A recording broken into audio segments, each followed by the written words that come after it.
सिंदूर पर रक्षा मंत्री का बयान सामने आया है। ऑपरेशन सिंदूर को लेकर उन्होंने कहा, करते तो हम बहुत कुछ कर सकते थे, हमने शक्ति के साथ संयम बरता है। पीओके एक दिन हमारा होगा, यह कहना राजनाथ सिंह का। भारत हमेशा ही दिलों को जोड़ने की बात करता है और हमें विश्वास है कि प्रेम, एकता और सत्य के मार्ग पर चलकर वह दिन दूर नहीं जब हमारा ही अंग पीओके स्वयं लौटकर कहेगा, मैं भारत हूं, भारत ही हूं, मैं वापस आऊंगा।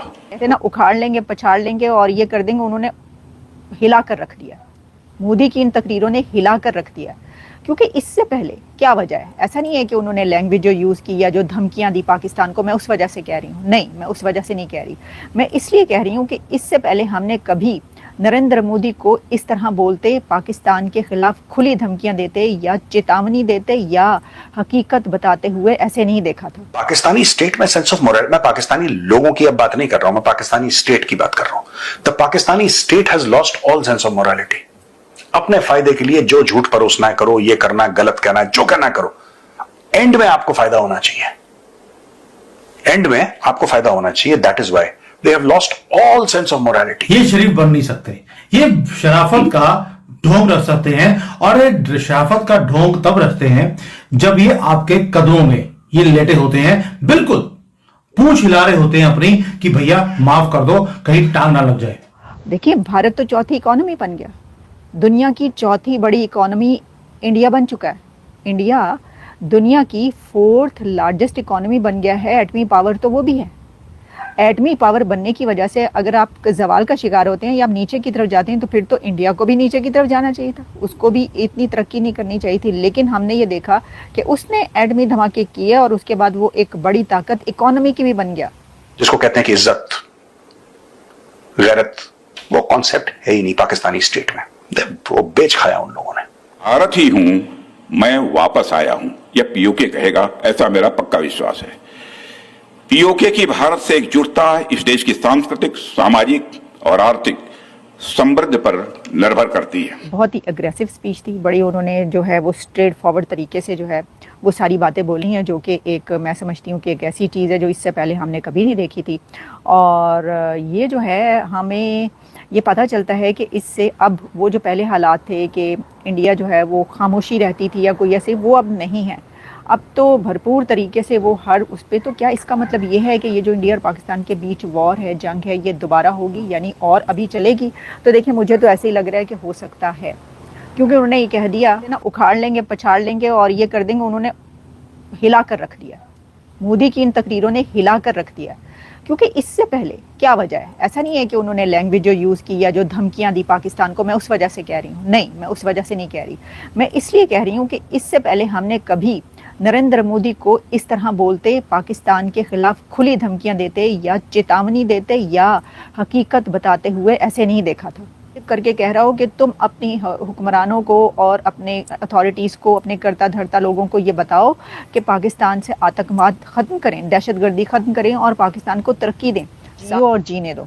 उनका ये मतलब था ना कि हाँ, अब अगर आप ये कहें कि नहीं, मोदी जो है उसने बड़ी अग्रेसिव स्पीच की, वो तो उसने जो है ये कह दिया, उसने तो जो है इतनी गलत ज़ुबान इस्तेमाल की, इसका मतलब यही है जियो और जीने दो। वो किस लिए? क्योंकि इंडिया कितनी बार चलकर पाकिस्तान गया है। नरेंद्र मोदी खुद जब पाकिस्तान गए, प्राइम मिनिस्टर उस वक्त नवाज शरीफ, उनकी ग्रैंड डॉटर की शादी में, तो वो किस लिए? वो पीस कायम करना चाहते थे, उन्होंने सुलह का हाथ बढ़ाया, इसीलिए तो गए। अच्छा, उससे पहले वाजपेयी साहब जो गए, वो किस लिए गए? तो भारत की तरफ से तो अमन कायम करने की और हाथ मिलाने की बातें होती रहीं, लेकिन पाकिस्तान की तरफ से जवाब नहीं दिया गया, और जो जवाब दिया गया वो बहुत ही बुरा था। तारीख की किताबें आप पढ़ते हैं, अगर नहीं भी पढ़ते तो हम आपको बताते रहे हैं कि क्या क्या होता रहा है, और एनालिस्ट भी हमारे साथ जो हैं वो रहे हैं और एनालिस्ट भी आपको बताते रहे हैं। तो ऐसी सिचुएशन में कि जब ऐसी एक हालात हो, तो उन्होंने ये कहा कि जी अभी तो हमने डैम का कचरा साफ़ किया, अभी तो डैम का कचरा हमने साफ़ किया है, तो वहाँ पर सांस रुक गई है, अभी तो पार्टी शुरू हुई है। यही कहा एक तरीके से उन्होंने कहा, हमने 60 सालों में कभी जो कश्मीर के डैम्स और सारे डैम्स के नाम लिए कि वहाँ पर कभी काम नहीं हुआ था और कभी गेट तक नहीं खोले गए थे, क्यों ऐसा हुआ? अब हम वहाँ पर सफाई कर रहे हैं और गेट खोल रहे हैं, तो वहाँ पर दूसरी तरफ जो है वो आफत आ चुकी है। और वो कह रहे हैं कि जी सांस बंद कर देंगे। आपको पता है पाकिस्तान की तरफ से बिलावल भुट्टो ने कहा था सांस बंद कर देंगे। तो प्रॉब्लम ये है कि उन्होंने तो बंद कर दिया पानी, और पानी खोल भी दिया। तो मोदी साहब ने ये फरमाया है कि जी अब हम अगर डैम जो पानी है वो रोकेंगे तो मसला है पाकिस्तान को, और हम पानी छोड़ेंगे तो वहाँ पर सैलाब आएगा। और उन्होंने ये इसलिए नहीं कहा कि मसला है, उन्होंने कहा ऐसा करेंगे हम। साथ में उन्होंने कहा कि पाकिस्तान जो है उसने एक एटमी पावर बन के क्या हासिल कर लिया, ये भी उन्होंने सवाल एक उठाया है कि क्या पा लिया। तो जो दहशतगर्दी है उसको ख़त्म कर पाया। और उन्होंने कहा कि जो खून की नदियां बह जाएंगी, यानी ये कि जो भारत के लोगों का खून बहाएगा उससे हम बदला लेंगे, और ऐसा नहीं होगा कि ऐसा ना हो। न्यूज़ सुनी थी पहले कि मॉस्को से अफगानिस्तान तक, वो बॉर्डर तक वो एक रेलवे लाइन बना रहे हैं ताकि वो पूरा एक्सेस अफगानिस्तान से मॉस्को तक चले। यानी कि अगर आप एक काम करते हैं, पीओके ले लिया, तो मोदी जी को मालूम है कि हमने ऑलरेडी कन्याकुमारी से लेकर कश्मीर तक हमने रेलवे लाइन लगा दी है, ट्रेन चलनी शुरू हो गई हैं। वहां से सिर्फ 150 किलोमीटर की और लाइन हमने जोड़नी है। आप सीधा मॉस्को तक, कन्याकुमारी में बैठेंगे, मॉस्को तक आप ट्रेन में जा सकते हैं। आप समझ लीजिए, ट्रेड के लिए, ह्यूमन कनेक्टिविटी के लिए, और सेंट्रल एशिया एक चीज और के लिए माना जाता है, वो है एनर्जी। उनके पास इतनी गैस है, इतना एनर्जी है उनके पास, अगर उनको ये नहीं पता कि बेचना कहाँ है। अगर आपका वो एक्सेस बनता है तो बल्ले बल्ले है। तो यार मीन्स ट्रेड भी है दिमाग में, हिस्टोरिकल जो गलतियां मोहम्मद नेहरू ने करी थी वो भी ठीक करनी है, अपना जो टुकड़ा पाकिस्तान ने छीन लिया था उसको वापस भी लेना है। मल्टीपल इश्यूज है जो आप ले रही हैं, बट आपको लगता है सिर्फ ये ट्रेड ही है जिसके कारण मोदी जी इतना कह रहे हैं कि पीओके मेरा हक इत्थे रख, और साथ में उग्रवादी तो चलो हमने मार ही देने हैं, लेकिन PoK PoK PoK, Modi ji भी, योगी जी भी, जयशंकर जी, सभी की भाषा एक ही है, अब पीओके आपको हमें देना पड़ेगा। हम लड़ाई की बात ही नहीं कर रहे। आपको लगता है कि इतना आसान है?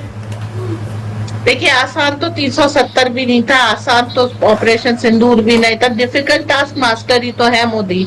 अच्छा, इसके साथ क्या होगा, एक जब आप डायरेक्ट ऊपर की तरफ रशिया की तरफ कनेक्ट करेंगे तो एक लाइन खिंच जाएगी, आपकी ससुराल अलग थलग पड़ जाएगी। उधर हम इंडो पैसिफिक में बैठे हैं, उधर जो है जापान है, उसके ऊपर रशिया है, इधर हमने सीधी सड़क खींच दी। ससुर जी कहाँ जाएंगे? कितने बड़े बड़े बीआरआई के सपने थे, सारे ध्वस्त हो जाएंगे। और ये जो दो शैतानों की युति थी ना, वो भी अलग अलग हो जाएगी। दो शैतान बच्चे दो कोनों में बैठेंगे, दुनिया में शांति आ जाएगी। तो दोस्तों, देखा वीडियो में कि किस तरीके से हमारे रक्षा मंत्री राजनाथ सिंह ने भी ऑपरेशन सिंदूर को लेकर बड़ा बयान दिया है, और इस पर कुछ लोग नाराज़ भी हैं भारत के कि ऑपरेशन सिंदूर बंद नहीं होना चाहिए था, और हमारे पास ये मौका था कि पीओके को वापस लिया जाए, भारत में शामिल कर लिया जाए, और वहीं पाकिस्तान के 2 टुकड़े 4 टुकड़े कर देने चाहिए। तो अब रक्षा मंत्री राजनाथ सिंह ने बयान देते हुए कहा है कि हम ताकत के बल पर या अपने सेना के बल पर पीओके को नहीं लेना चाहते। हम पीओके को भारत के विकास, तरक्की और खुशहाली से ही पीओके को वापस लेना चाहते हैं। तो रक्षा मंत्री ने साफ बताया है कि हम किसी भी तरह का संघर्ष नहीं चाहते, आम लोगों को दिक्कत हो।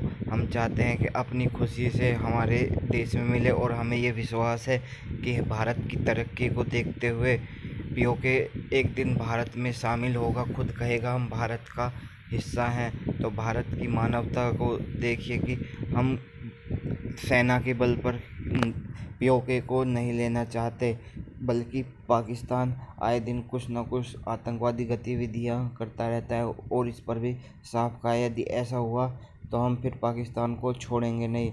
तो भारत का मानवता कितना अधिक है। एक तरफ तो भारत के ही कुछ लोग ये कहते हैं कि ये गलत हुआ है, ऑपरेशन सिंदूर करके उनका पानी जो रोका है ये भी गलत है, ये तो देशद्रोही वाले काम बातें करते हैं। लेकिन जो हमारे लोग मरे थे उनका क्या, वो किसी के बालक ही नहीं थे? ऐसे लोगों के साथ खुद के साथ भी हो जाए तो अच्छा है। जो भारत के ऑपरेशन सिंदूर को गलत बताते हैं उन लोगों के साथ, उनके परिवार के लोगों के साथ होना चाहिए। उन आतंकवादी उनको आकर मारे। आज की वीडियो इतना ही। इस तरह की वीडियो देखने के लिए हमारे चैनल सब्सक्राइब कर लें।